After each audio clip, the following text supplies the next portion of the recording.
Everyone, good morning. আজ হচ্ছে 13ই March আর এখন সকাল ওই 8টা মতন বাজে।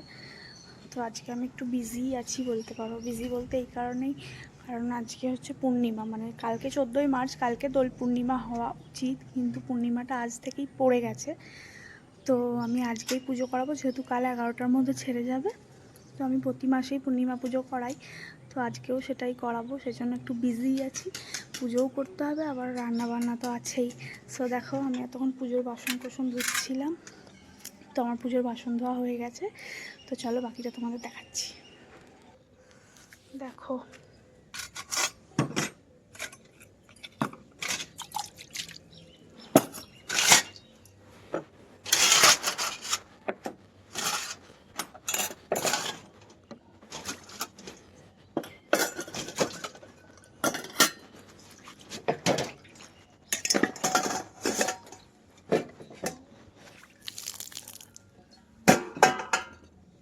তো যেমনটা বললাম, বাসন ধোয়া কমপ্লিট, পুজোর ঠাকুর ঘর মোছা কমপ্লিট। আর এবার একটু একটু করে রান্নার দিকটাও আমাকে এগিয়ে রাখতে হবে, কারণ একেবারে ওই দিকে ঢুকে গেলে এই দিকটা কিছুই এগোবে না, আবার রান্নার দিকে ঢুকে গেলে পুজোর কাজ এগোবে না। তো আমাকে দুদিকটাই ব্যালেন্স করে চলতে হয়। তো একটুখানি পুজোর কাজ এগিয়ে রেখে এসেছি, এবার রান্নাটা একটুখানি সবজিটা কেটে নিয়ে আমি স্নান করতে যাবো। স্নান করে এসে আবার তোমার সাথে দেখা করছি। হ্যালো ফ্রেন্ডস, তো দেখো আমি স্নান টান করে চলে এসেছি ঠাকুর ঘরে। তোমরা দেখতেই পাচ্ছ স্নান কমপ্লিট, রান্না বান্নাও প্রায় কমপ্লিট। এবার আজকে বৃহস্পতিবার আবার পূর্ণিমা দুটোই একসাথে, তাহলে আমাকে ঘরে বৃহস্পতিবারে লক্ষ্মী পুজোটাও করতে হবে। আর ঠাকুরমশাই আসবে, পূর্ণিমা পুজো করবে, তো ওর তার জোগাড়টাও আমাকে করে রাখতে হবে এক্ষুনি। তো চলো আমি পুজো করবো আর তোমাদেরকেও দেখাবো আমি কীভাবে পুজো করছি।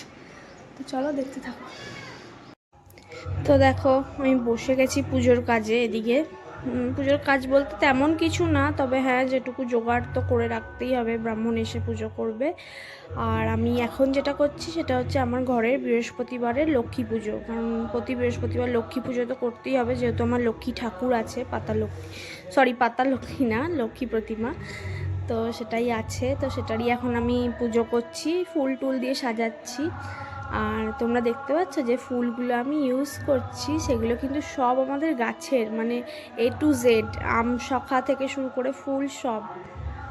আর এখন দেখো আমি মোটেও কিন্তু আমি এত তাড়াতাড়ি কাজগুলো করছি না। তোমরা যারা জানো তারা তো বুঝতেই পারছো যে এডিট করেছি, আর যারা জানো না তাদের উদ্দেশ্যে বলছি, আমি কিন্তু ব্লগটা এডিট করেই পোস্ট করছি, কারণ এত তাড়াতাড়ি কারোর পক্ষেই কোনো কিছু করা সম্ভব নয়।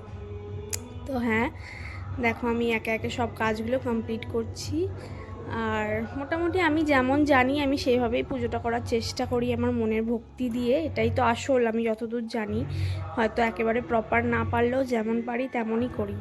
আর হ্যাঁ, আর একটা কথা বন্ধুরা, সেটা হচ্ছে আমার ব্যাকগ্রাউন্ডে গানটা, তোমরা প্লিজ ওটাকে একটু অ্যাভয়েড করে আমার ভয়েসটাই শোনার চেষ্টা করো। তার কারণ আজকে দোল, আর আজকে আমি ভয়েস ওভারটা দিচ্ছি, আর সকাল থেকে এত পরিমাণে বক্স বাজছে আমাদের বাড়ির সামনে, মানে বাপরে, মাথাটা, কানের মাথা খেয়ে নিচ্ছে পুরো, মানে কিছু বলার নেই জাস্ট। তো তোমরা দেখো, সেটাই আমি বলতে চাইলাম যে প্লিজ ওটা একটু অ্যাভয়েড করে যাও প্লিজ। আর এদিকে দেখো, আমি আমার লক্ষ্মী পুজো প্রায় কমপ্লিট, এরপর পাঁচালি পরবো। আর আমি পাঁচালি পরাটাও তোমাদের সাথে শেয়ার করেছি। তো দেখো আমি পাঁচালি পরে নিচ্ছি, আর আমার মুখটা দেখে অবভিয়াসলি মনে হচ্ছে যে ঝড়ের গতিতে কি বলে যাচ্ছি, বাট আবারও বলছি আমি কিন্তু ওইভাবে বলিনি। তো তোমরা বুঝতেই পারছো আমি একটু স্পিডটা বাড়িয়েছি, নাহলে কিন্তু ভ্লগটা অনেকটা বড় হয়ে যেত, প্রায় 20 মিনিটের ভ্লগ হয়ে যেত। সো আমাকে একটু কাটতে তো হতোই। তো চলো পাঁচালিটা পড়া হোক, তারপর তোমাদেরকে আবার বলছি আমি কি করছি না করছি।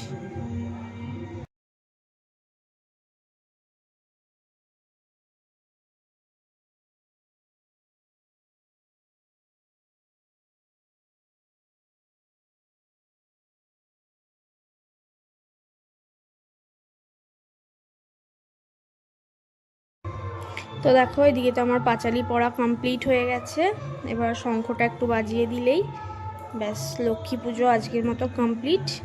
এরপরে আমাকে তো দেখো আমি তোমাদেরকে দেখিয়ে দিলাম আমার ঠাকুর ঘরটা, মানে কি কি ঠাকুর আছে তোমরা দেখতে পাচ্ছ আশা করি। তো আমি এইভাবে নিজের মতন করে পুজোটা করেছি। আর এবার আমি যে পূর্ণিমা পুজো, মানে যেটা বলতে হবে গেলে নারায়ণ পুজো, সেটা জোগাড়ও আমি করে রেখেছি। দেখো 5টা মোকাম সাজিয়েছি।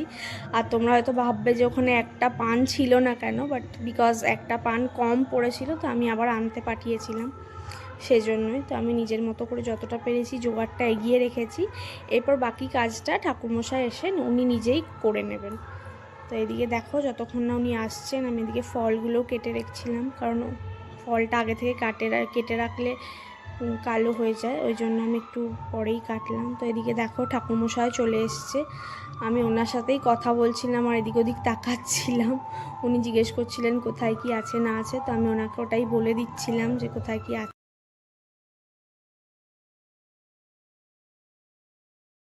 আর এদিকে দেখো আমার নিজের পুজোটাও করা কমপ্লিট, মানে তুলসী মঞ্চটা ফুল দিয়ে সাজিয়ে কি সুন্দর দেখতে লাগছে, তাই না? সাদার ওপর বিভিন্ন কালারের ফুলগুলো দিয়ে অসাধারণ দেখতে লাগছে। আর দেখো ঠাকুরমশাই তো এদিকে পুজো স্টার্টও করে দিয়েছে। আমি পারতাম পুজোটা শোনাতে, বাট ভিডিওটা অনেকটা লং হয়ে যাচ্ছিলো, অনেক বড় একটা ক্লিপ ছিল এটা, সো আমি সেই জন্য ভলিউমটা কমিয়ে দিয়েছি আর আমাকে বাধ্য হয়ে ভয়েস দিতে হচ্ছে। তো তোমরা যেটুকুনি দেখতে পাচ্ছ এটাই, মানে এতটাই পারলাম শেয়ার করতে তোমাদের সাথে। আর এদিকে দেখো আমি শঙ্খ বাজিয়ে দিলাম, তার মানে কিন্তু পুজো কমপ্লিট। আর দেখো পুজোর জায়গাটা কত সুন্দর দেখতে লাগছে না, দেখেই মনটা ভরে যাচ্ছে। তো আজকে তোমাদের এতটাই শেয়ার করতে পারলাম। আর সবাই ভালো করে প্রণাম করে আশীর্বাদ চেন। তোমরা তো দেখতেই পেলে আমার পুজো কমপ্লিট। তোমাদেরকে আমি দেখালাম আমাদের পূর্ণিমা পুজো, মানে আজ যেহেতু দোল পূর্ণিমা, তো নারায়ণ পুজো আমার প্রতি মাসেই হয়। আবার কাল আবার সংক্রান্তি, তো কালও পুজো হবে। তো আজকের মতো দেখালাম। তো এরপর আমি নিচে যাব, সবাইকে প্রসাদ দেব আর আমিও প্রসাদ খাবো, যেহেতু সকাল থেকে উপোস। তো চলো নিচে যাই। আর আজকের মতো ব্লগটা এতটুকুই। যদি তোমাদের এই ব্লগে কিছু ভালো লেগে থাকে তাহলে প্লিজ ব্লগটা লাইক করো, কমেন্ট করো আর শেয়ার করো। আর আমার চ্যানেলটা সাবস্ক্রাইব করতে প্লিজ ভুলো না। তো আজকের মতো টাটা।